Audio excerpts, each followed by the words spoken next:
ای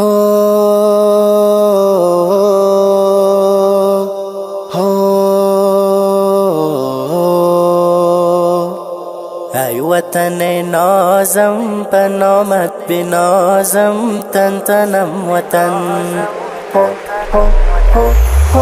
ای وطن نازم به نامت بنازم، تن تنم وطن. هم پر و پروازم، نغمه و آوازم، تن تنم وطن. ای سرود و فازم، شاه شیر و بازم. ای سرود و فازم، شاه شیر و بازم. شاه شیر و بازم، تن تنم وطن.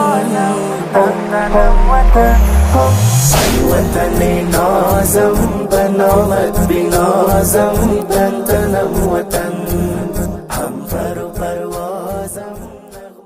عزیز حرمتلی دوستlar، با حوزی که فعلا کوراسلا شهر باستانی اندخویگه قرار تاپ کنده، آقنه شهرنه آلدگه یوغگه به نام حوز سرپوشیده آقنه یاد گلده.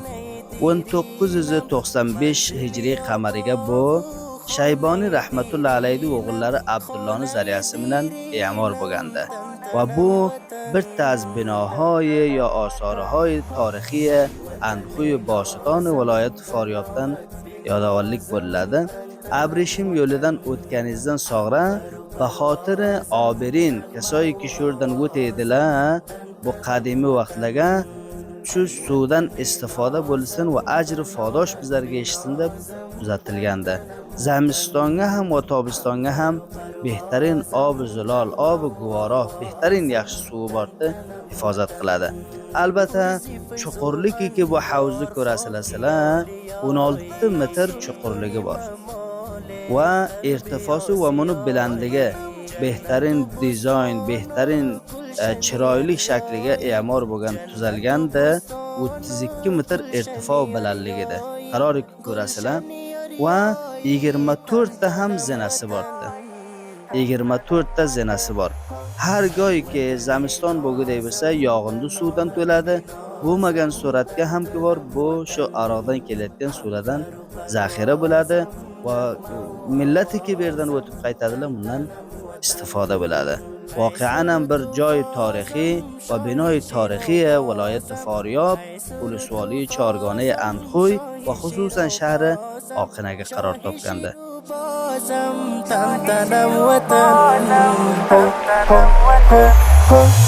وطن نازم به نامت بنازم، تن تنم وطن. هم پر و پروازم، نغمه و آوازم، تن تنم وطن. تو مثال روحی اندر جسم و جانم، سر و جون فدایت ای روح و روانم. حکیم و طبیبی مرهم و درمانم، حکیم و طبیبی مرهم و درمانم. مرهم و درمانم، تن تنم وطن. ای وطن نازم به نامت بنازم، تن تنم وطن. هم پر و پروازم. Hazrat Yusuf alayhissalom talaganlari shu ediki, Erob menga mas'uliyat xazonadorlikni bergan, shu millatga xizmat qilay dedilar. O'zi nabiy va payg'ambar dar holki mas'uliyat shu xizmatda Alloh taoladan tilab oladi. Katta saodat. Men ham xushhol bo'ldim sizlarni ko'rib. برایت سارت واصفی و صافت این فرات خاک سارت. واصفی و صافت این فرات خاک سارت. این فرات خاک سارت، تن تنم وطن. ای وطن نازم به نامت بنازم، تن تنم وطن. هم پر و پروازم.